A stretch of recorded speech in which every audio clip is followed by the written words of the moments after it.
Welcome to Life in Full Expression with me, your host, Beth Wolfe. In this show, we will explore, elevate, expand, and learn how to live your best life. Have you ever wondered what it feels like to live your life in full expression or create an expansive vision for your future? Get ready to be energized to fully express yourself, discover your heart's clarity for dynamic direction and life decisions, and develop your unique capabilities so you are delivering your ever-increasing capacities into your world. Join me, Beth Wolfe, and unleash the limitless capabilities of your soul, experiencing amazement, collaboration, fun, and purpose. Life in Full Expression starts now. Hi, listeners. This is Beth with Life in Full Expression. Welcome to another episode of 7 Dimensions of Life in Full Expression. Today, we are going to dive into the spiritual dimension. And in a nutshell, just to define that dimension, to make it really simplistic and easy, is it's really about us having a greater purpose than just ourselves, that we're involved in more. We're serving at a greater purpose. We're connected to a greater purpose, a greater entity, and maybe we are actually even that great entity. And what I'm going to do today is take you a little bit on my own spiritual journey. Spirituality is very much a big part of my life. I pretty much was raised up in a lot of medicine and science. I am a board certified athletic medicine and got degrees in biology and physiology. And so it always intertwined with the spirituality aspect of it. So are you ready to go on a little journey with me? I'm going to introduce to you, the title of this episode is Create Your Paradise Through the Power of Revision. So I'm going to introduce to you a mentor that got introduced to me about 7 years ago. His name is Neville Goddard, and I'm going to tell you a little bit about him. And if you are more curious about him, I'm going to recommend an amazing YouTube channel. This guy is extraordinary at reading the books by Neville Goddard. His name is Brian Scott, and it's called Reality Revolution. And it is a great YouTube. So if you want to know more about Neville Goddard's books and hear them read to you, Brian Scott is the best. So let's look a little bit about my own spiritual journey. I was born and raised in the United States. I got introduced to Christianity from my mom, and I learned basically just the Western aspect of the Protestant Bible. Started kind of going to church a little bit when I was in elementary school and high school. But by the time I got to college, I was pretty deep in studying the Bible. But the main reason why I studied it, and maybe you can relate to this, is like I was taught the fear of God. Like I better toe the mark and be in alignment with whatever church I'm going to or what they're telling me. And so that was initially the reason why I studied it so much. But when I was a little girl and I first heard the word Jesus, I always thought, oh, well, that must be truth. That's just a truth through the world, not even really knowing the depth of that. So I grew up maybe similar to you, of that God was outside of me, and that I had to align in a certain way. And then I got introduced to Neville Goddard. And I want to tell you a little bit about him in this book that we're going to do a few chapters in a book called Awaken Imagination. And Neville was born in Barbados. He was born to an English family, and some of his actual recordings of his voice is still on the internet. And at 17, he moved to New York, and he actually was a dancer and an actor. And he actually began to abandon that work in the 1930s and became a metaphysical writer and lecturer. And man, this guy, very charismatic when you listen to him, a purveyor really of philosophy that generally was called New Thought in the early 20th century, and he wrote 10 books, and I just got a couple in front of me, but you can get more of his books. So why did Neville have such an impact on me? I mean, he basically was really helped my curiosity. So as I spent decades studying different versions of the Bible, I started asking the question, and maybe you've had this question too. I asked, well, what version is the right version? And why does one church do this version and another church do this version? And, I went all the way back to the New James, and oh my gosh, there's so many different versions. So I was always curious about that, and I would ask a lot of questions.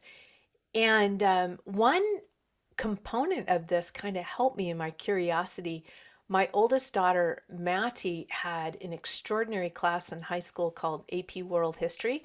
Maybe some of you have actually taken that. Well, I think she had one of the best teachers around. She just, absolutely extraordinary. So I substitute taught in this AP World History class a lot, and I began to get exposed to all the different world religions that I hadn't done before. And I was like, oh my gosh, there's like a golden thread through all of these.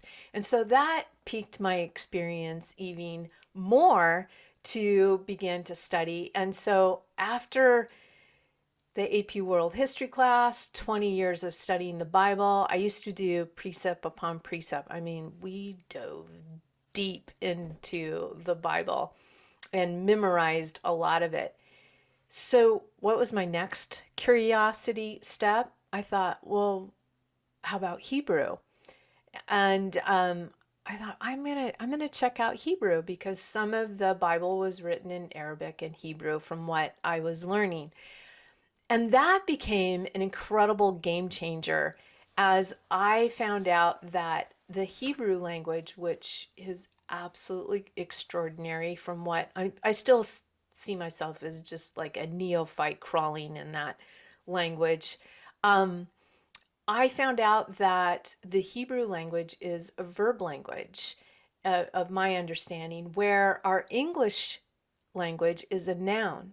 So when we read the Protestant Bible or the Catholic Bible, we read it from a noun, like Moses is a person, Jesus is a person. Well, in Hebrew, it's a verb. So Jesus and is really Yeshua in the Old Testament. That is the act of salvation. So Jesus is saving. And I was like, oh my gosh, these are like states of beingness. That Moses means drawing up out of the water. So are you drawing something up out of the water? Okay, so you can see that the Bible took on an extraordinarily different meaning to me. It wasn't just because I was taught it was inherent word of God.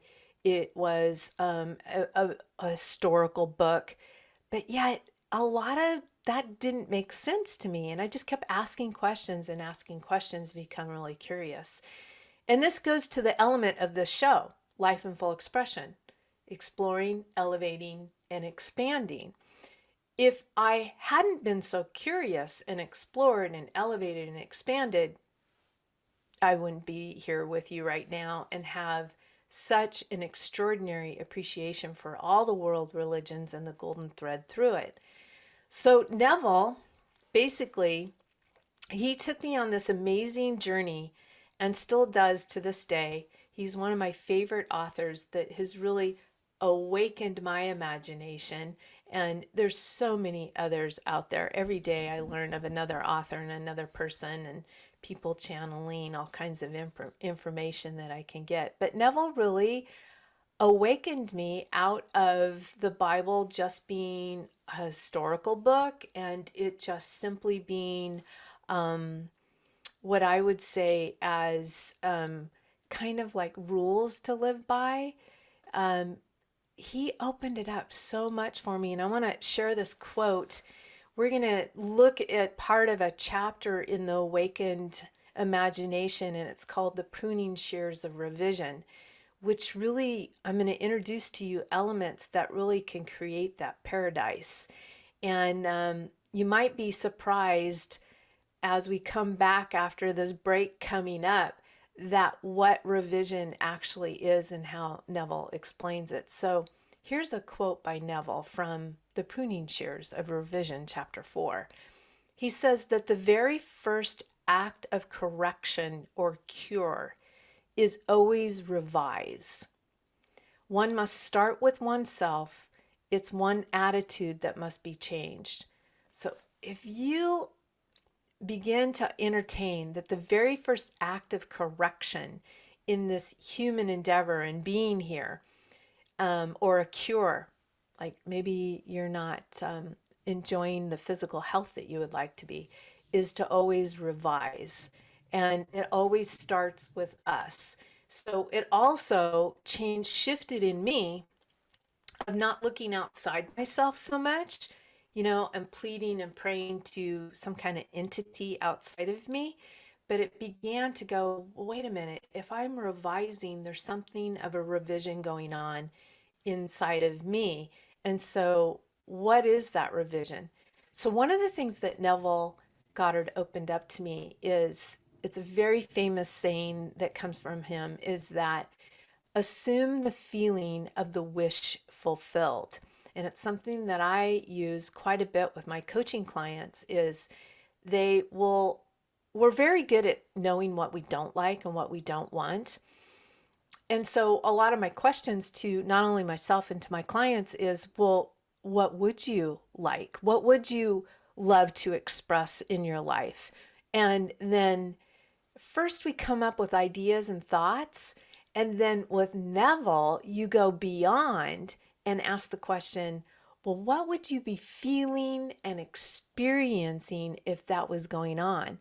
And man, it is interesting to see clients as well as myself in this art of kind of all of a sudden you hear crickets. You're like, I don't know the answer to that. Or it's really vague. They'll just answer the question, or I'll answer it and I'll go, well, it would feel good. And that's one of the key elements of the art of revision, is really assuming the feeling of the wish fulfilled, for you to have an aim in life, which is another way of saying goals, but it's more than just writing down a goal. I will start with my clients. I go, if you were experiencing that feeling, what would that feel like? Like eating a new career. You may not know what your career is. You're like, I just know I don't like what I want.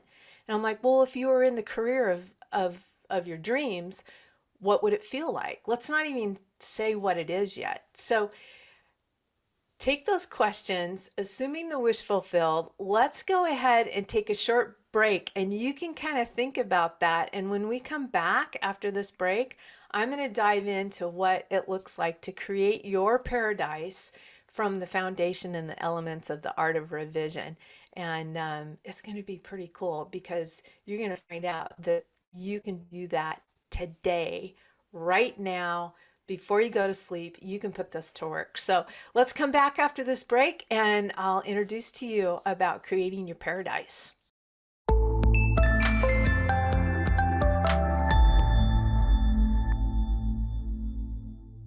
Welcome back, you guys. I'm Beth, the host of Life in Full Expression, and today, of the 7 dimensions of life in full expression, I'm hanging out in the spiritual dimension and sharing a little bit about my own journey of being raised in the United States and being exposed to Christianity, and the curiosity that came as I got exposed to Neville Goddard and a book that I'm sharing with you today called Awakened Imagination. So this all comes down to, how do you create your paradise through the art of revision?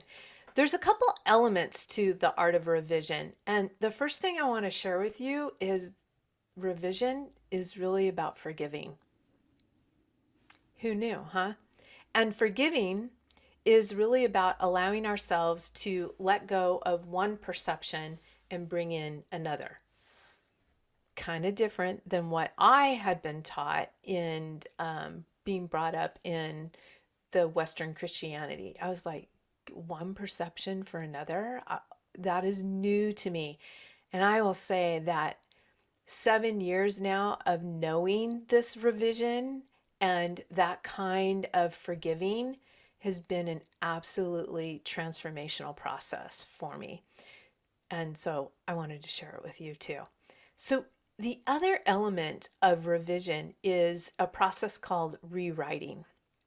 I do this a lot with my clients, is that I want them to allow themselves to mentally rewrite their day or a particular scene so that it actually aligns with their core values, their ideal, their aim, and the feeling of the wish fulfilled that they would truly like to be experiencing in this life.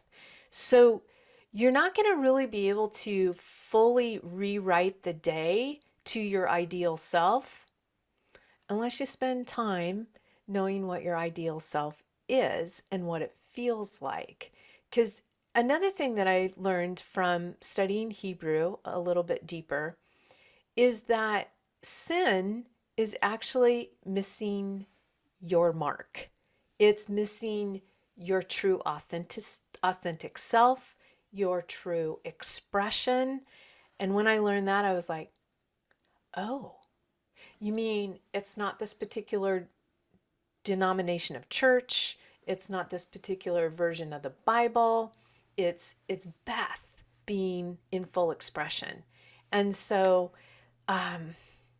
does that just sound free or what?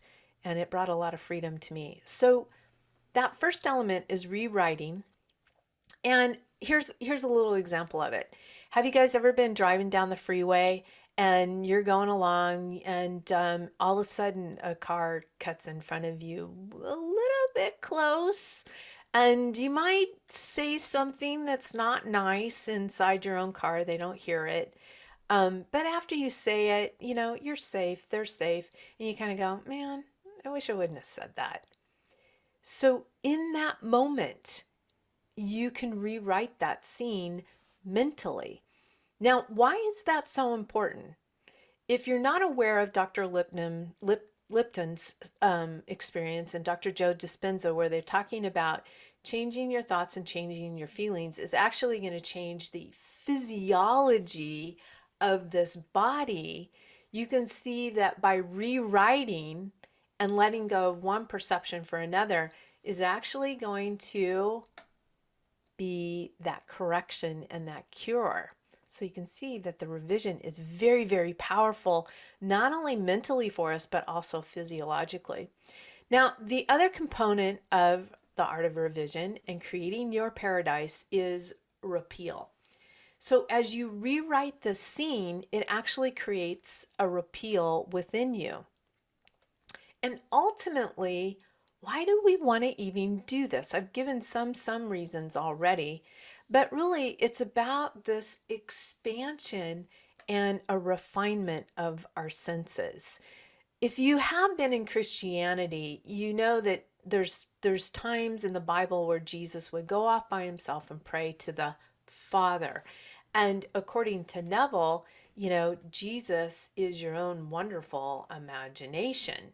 And so going off to pray to the Father, you're basically bringing in your imagination at that time. And so you're always expanding and refining your senses. Now, this was all new to me about 7 years ago. I was like, I have never heard anything like this.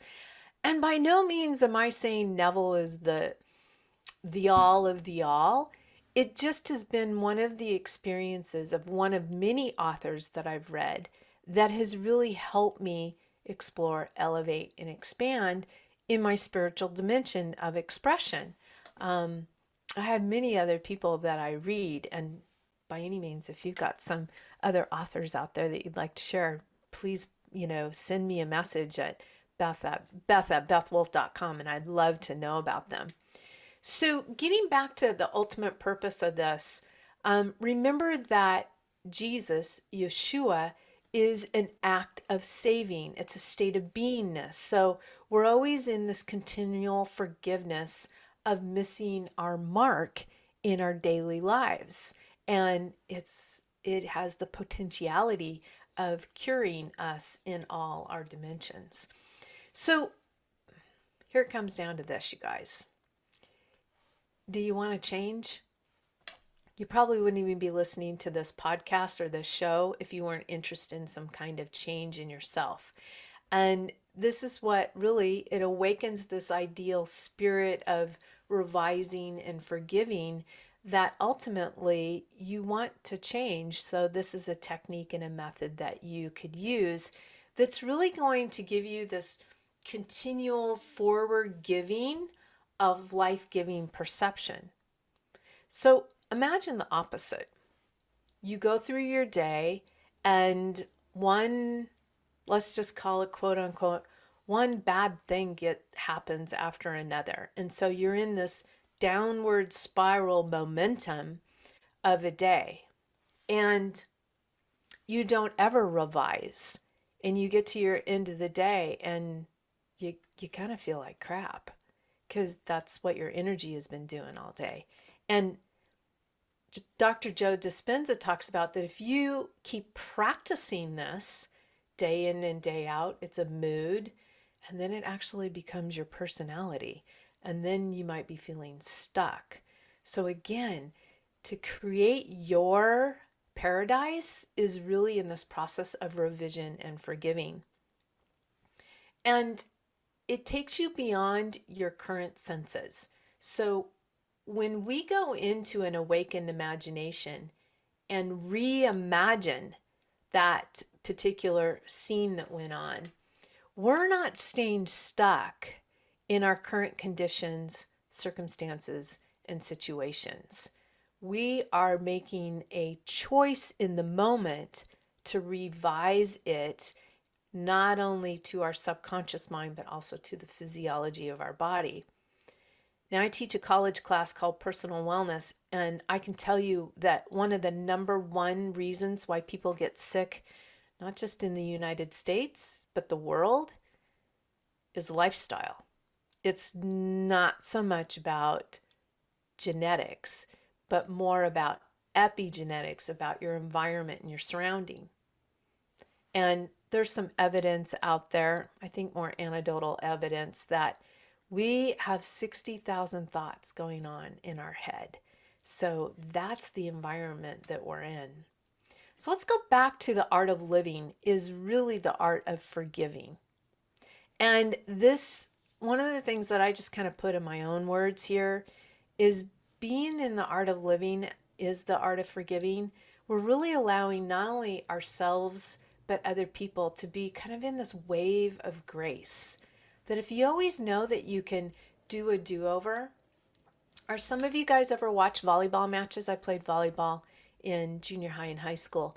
And there was times that the referee would give this 2 thumbs up and it would be a replay. And that was one of the ways that I loved to parent as well. I have 2 daughters and they would come in and you're shaping their behavior so that they are able to, live on this earth in a great way. And maybe they wouldn't do it just right. It wasn't about perfection, but it was teaching them skills. And I would go, let's just do a do-over. Like a great example is I would be in conversation with another person, and my kiddos, when they were real young, they would come in and they would interrupt. And I would just go, you know what? We're going to do a replay. We're going to do a do-over. Go back out of the room, come back in the room, stand, and then just, say, hey, Mom, I have a question. And then, I was basically teaching them respect and politeness. So the replay of that just allows people to practice being human and have grace in it. And so revising ourselves and those in our lives around us, it just makes life so much more loving. So just what if we could continually be revising and rewriting all through the day? What's happening with forgiveness in this moment is we get to use our mental faculty of imagination. One of the fun courses that I actually have for my clients is called Into Your Genius, and we go into all your mental faculties. And experiencing in imagination what you wish you had experienced in the flesh, but you didn't. Rather than using our imagination to imagine bad things or not so great things or things that you don't even want to experience, we use imagination in a different way. So really, every time one really forgives, when you and I do that, every time we can relive the event as if it should have been lived out. And one of the things that Neville puts in there is that when you and I do that mentally, it's in that moment that we're born again. And I was like, oh my gosh, I've never heard it said like that. Neville just brings your exposure to parts of the Bible that I just didn't know. So it's like, when I revise and forgive and let go of one perception for another, in that very moment, I'm born again. I was like, wow. So the idea of this forgiving is a daily possibility. If it's done sincerely, it basically will lift you and I higher and higher in that level of transformation. So here's the cool thing about forgiveness. It's directly linked to freedom. And so to not forgive, to not revise, is actually to be at war with yourself, according to Neville. And we are freed according to the capacity that we can forgive. So one of the things that I talk about is you can have clarity, capabilities, and capacities. So are you exploring, elevating, and expanding in your capacity to forgive in this art of revision and create a paradise that you would love to live? So we're freed. Basically, I love too is what if we took pleasure in this revision, that you can forgive effectively when you have a sincere desire to identify not only yourself with your ideal, but what if we actually identified with another person's ideal?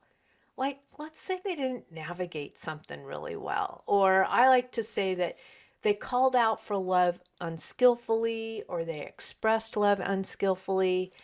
And in your heart and your mind, you in that moment revised it for them. Like you're holding a frame and a capacity for that person's greatness. You don't need to tell them, but you could mentally revise it in your mind.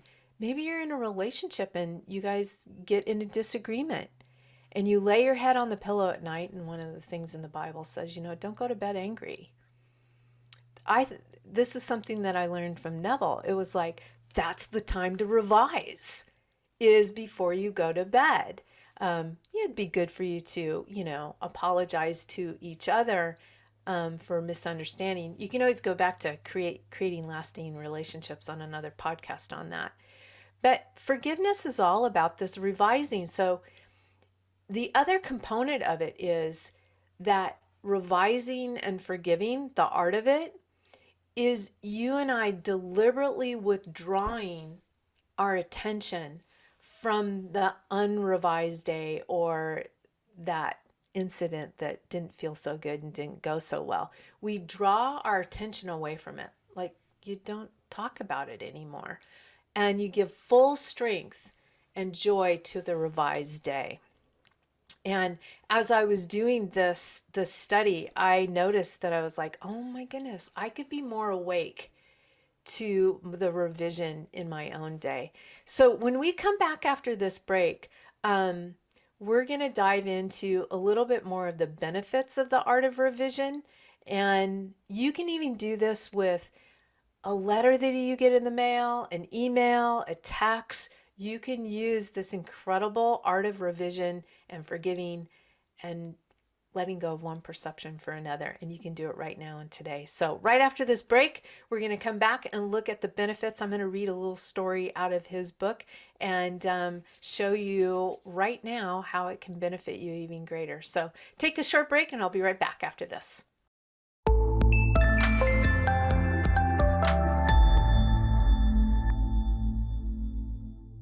Hey guys, welcome back. I'm Beth with Life in Full Expression, and today we're diving into one of 7 dimensions of life in full expression, and we're doing spiritual. I've been sharing a little bit of my own story, my journey, and introducing you to a mentor that I learned about through books, Neville Goddard, who wrote the book called Awakened Imagination, as well as some other books. And if you would like to listen to more of Neville Goddard's books, there's a favorite YouTube channel that I go to. His name is Brian Scott, Reality Revolution. I highly recommend it.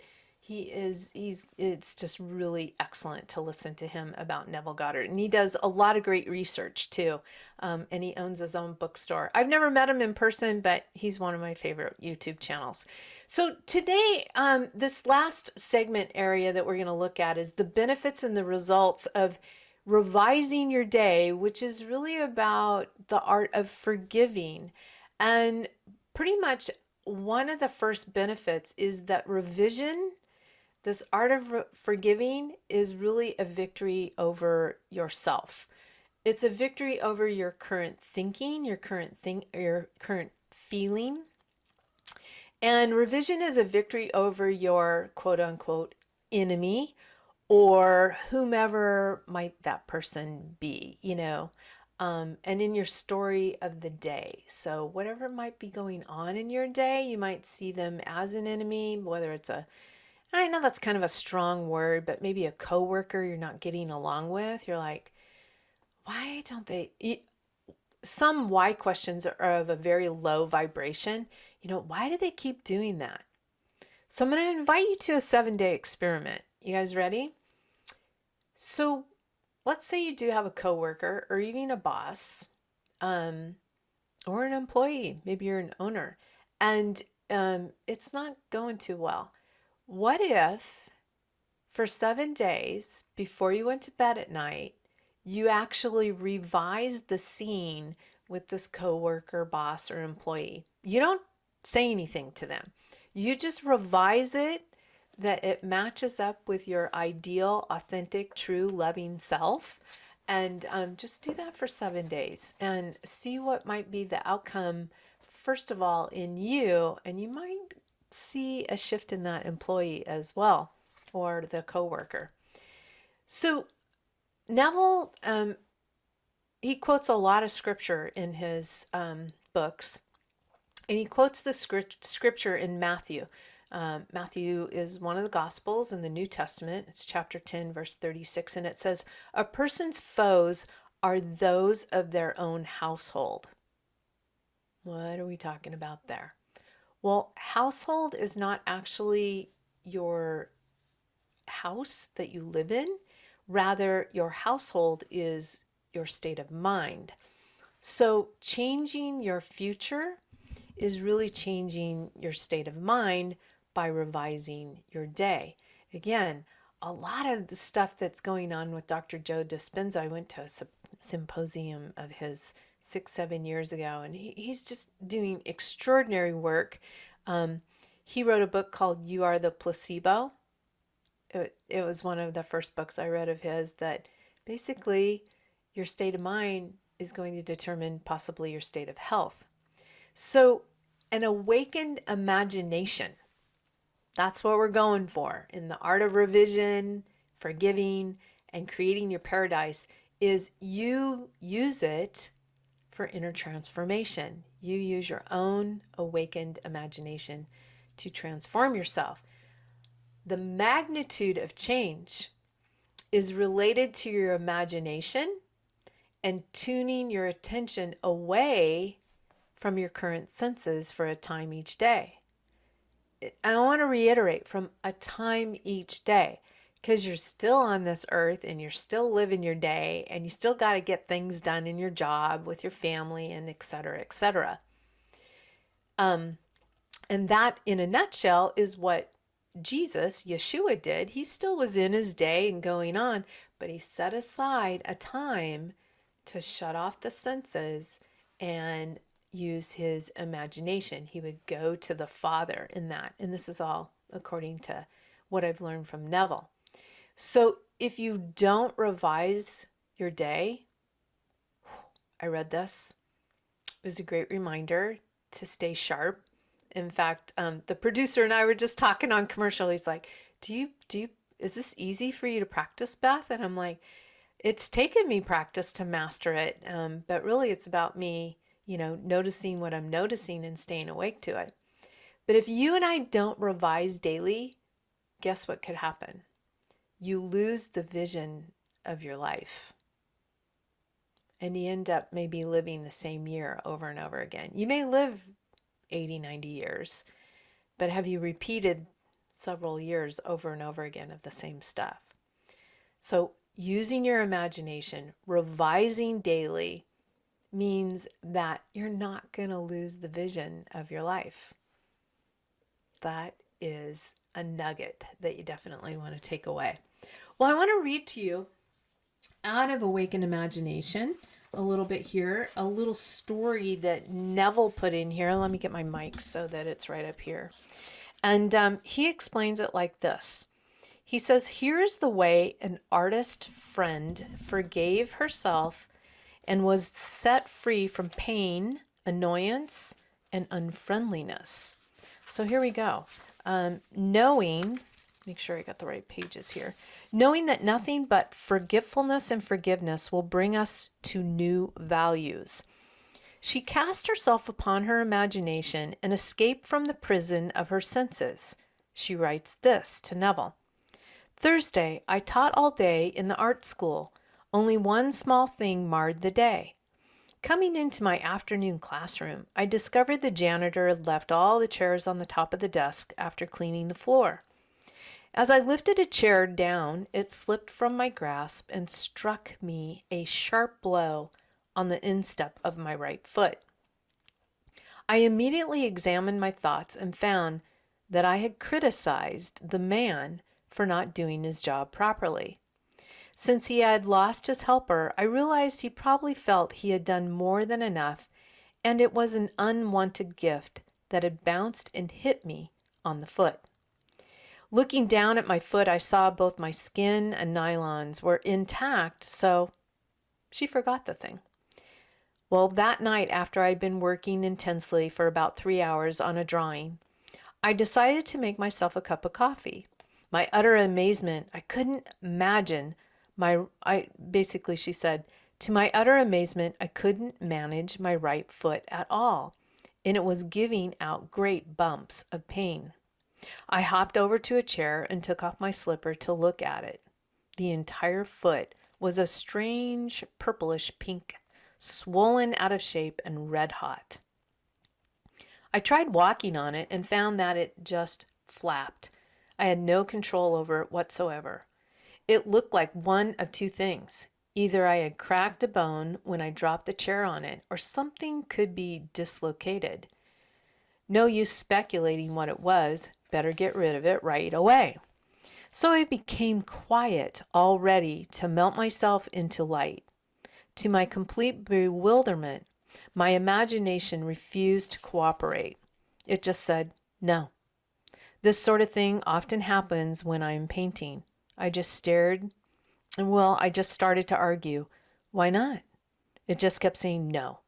Finally, I gave up and said, I'm in pain. I am trying hard not to be frightened, but you are the boss. What do you want to do? The answer. Go to bed and review the day's events. So I said, all right. But let me tell you, if my foot isn't perfect by tomorrow morning, you have only yourself to blame. Notice she's having a conversation with herself. After arranging the bedclothes so they didn't touch my foot, I started to review the day. It was slow going, as I had difficulty keeping my attention away from my foot. I went through the whole day, saw nothing to add to the chair incident, but when I reached the early evening, I found myself coming face to face with a man who for the past year has made a point of not speaking. The first time this happened, I thought he had gone deaf. I had known him since school days, but he had never done more than say hello and comment on the weather. Mutual friends assured me I had done nothing, that he had said he'd never liked me, finally decided it was not worthwhile speaking. I had said hi. He hadn't answered.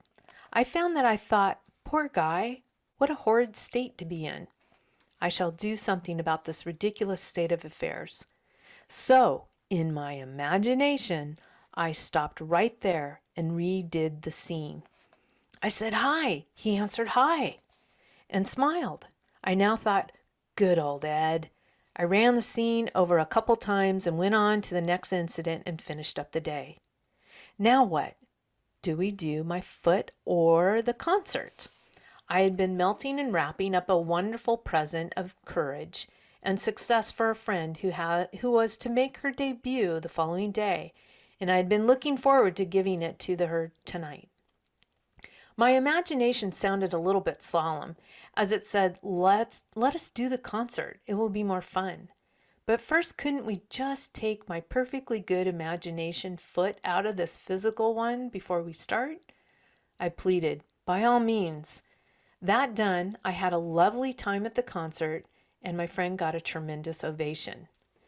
By now, I was very, very sleepy and fell asleep doing my project. The next morning, as I was putting on my slipper, I suddenly had a quick memory picture of withdrawing a discolored and swollen foot from the same slipper.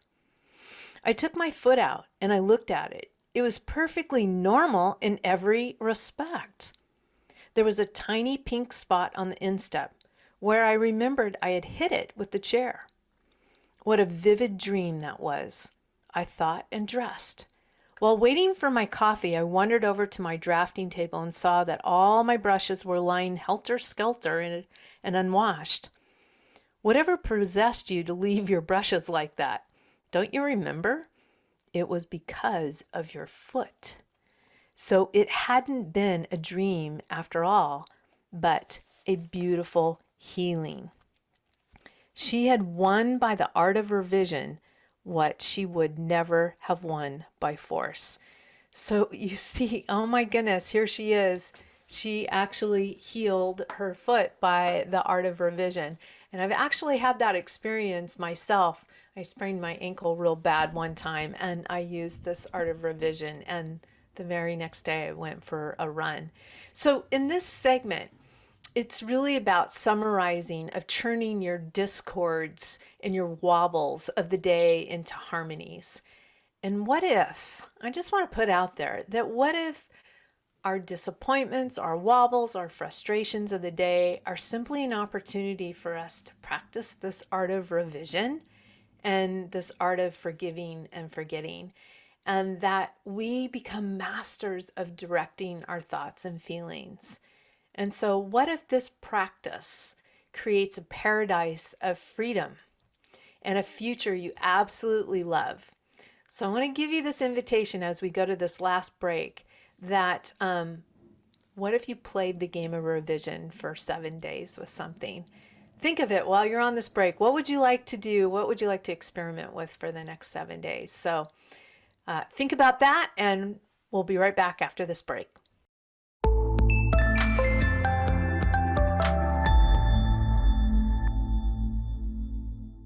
Welcome back to Life in Full Expression with Beth Wolfe, and today we are talking about one of the dimensions of life in full expression, spiritual. I've shared a little bit of my own journey, and we've been talking about one of my favorite authors, Neville Goddard, and the book Awakened Imagination that really helped me explore, elevate, and expand in my spiritual dimension, one of many books and mentors that I've read. So this last segment, I want to talk to you about the next chapter in this book, and it's called The Coin of Heaven.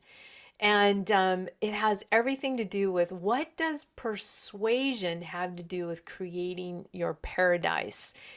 And Neville Goddard's, one of his mentors was William Blake, a poet. And so it's a little bit of Old English, so hang in there with me. He quotes William Blake and he says that, does a firm persuasion that a thing is to make it so? And the prophet replied, all poets believe that it does. And I, ages of imagination, this firm persuasion removed mountains. But many are not capable of a firm persuasion of anything. And that last little part, not many are capable of a firm persuasion of anything, meaning that we haven't yet really practiced the skill of holding our intention and attention and our energy and our feelings and our thoughts according to the wish fulfilled that we would like to experience, the life of full expression. So, what does Neville introduce here? What exactly is persuasion? Well, he calls it an inner effort of intense attention. Now, if you didn't listen to the previous segment, I read a little story about an art teacher. And she actually explained that she had a little bit of difficulty of revising her day. Notice that she started at the beginning and went through the end. She had a little bit of a difficulty of keeping her attention intensely on that. So it does take practice. So in a nutshell, listen as if you are hearing to evoke an action. I mean, this is such amazing, cool, critical skills, and that you can do today, that you can implement now, that when you are listening to yourself, it's actually evoking an action within you, because where you put your intention and attention is where you're going to direct your energy. And wherever your energy is, you got attention on it, it's going to expand. So in a nutshell, are you noticing what you're saying to yourself? What's the conversation going on? Another author that I've read, on the power of decision, he actually asked the question, is it safe for you to walk down the hallways of your own mind? Or basically, are you kicking your butt? As you know, is it safe to walk down there? Am I saying nice things about myself? Am I loving myself? So really, who are you persuading? You're actually persuading yourself from within, your inner speech. That's one of the elements that will create your paradise, is not only this art of revision, but the art of revision becomes the persuasive speech that you're saying to yourself. So the art of matching your inner words with a desire that you would like to have fulfilled. Or are you talking, oh, I kind of doubt it'll happen. It's going to take a long time. I got to do it like this. I got to do it like that. And we take this attitude that maybe, and the speech that has actually come from outside of us in our environment. And do we really want it to happen that way? Probably not. So really, this is an invitation for us to become a master of our inner speech. And that takes us by, create an amazing world for ourselves. And it actually is going to be the cause of your very future. Your inner speech is all around you in your happenings and your environment. All you have to do is look outside at what you're experiencing in your life, and that is going to have some kind of direct or indirect relation to the mental conversations that you're having with yourself, audibly as well as inaudibly. So it really reveals your state of beingness and your state of consciousness, on how you're viewing the world. Now, there's some scripture in the Bible that it talks about really, if you look at what can steer an incredibly large ship, is a rudder. A rudder can steer an aircraft carrier. And it's the same thing with our tongue and our inner speech, that it's going to direct our conversation. So another one is that the inner talking mirrors your inner imagination, and your imagination mirrors your state of being, and that you're currently fused with. So in Ephesians chapter 4, verses 22-24, it says, put off the former conversation, the old man, which is corrupt, and be renewed in the spirit of your mind, and put on the new man, which is created in righteousness. In a nutshell, he's just explaining revision there in this particular book. So your inner talking is sowing the seeds of your future action. So I just want to invite you guys to experiment with this art of revision and forgiving. And really, what we attract is what we are. And the art of life is to sustain the feeling of the wish fulfilled and let things come to you, not go after them and think they flee away, that you're this electromagnetic attraction, but it takes us holding that frame and that intention of the feeling of the wish fulfilled. And I want to leave us with this, that remember your aim of life. Does your inner talking match that? And your inner talking matures in the dark, which means it's on the inside of us. And so from the dark, it issues into the light. I want to thank you for joining me today on a little bit of a journey of the spiritual dimension of life in full expression, and a little bit about myself, and just leave you with this again, that powerful questions bring powerful answers. And I look forward to having you join me next week at this same time, Monday, 12 o'clock Pacific Standard Time, and we'll dive more into life in full expression. Until then, you guys, go out there, explore, elevate, and expand, and I'll see you next week. Thanks for tuning in to Life in Full Expression with me, Beth Wolfe. Tune in each Monday at noon Pacific Time, 3 p.m. Eastern on TransformationTalkRadio.com. Be your most elevated self and pursue a path of fulfillment, clarity, expansion, fun, and live in your best life.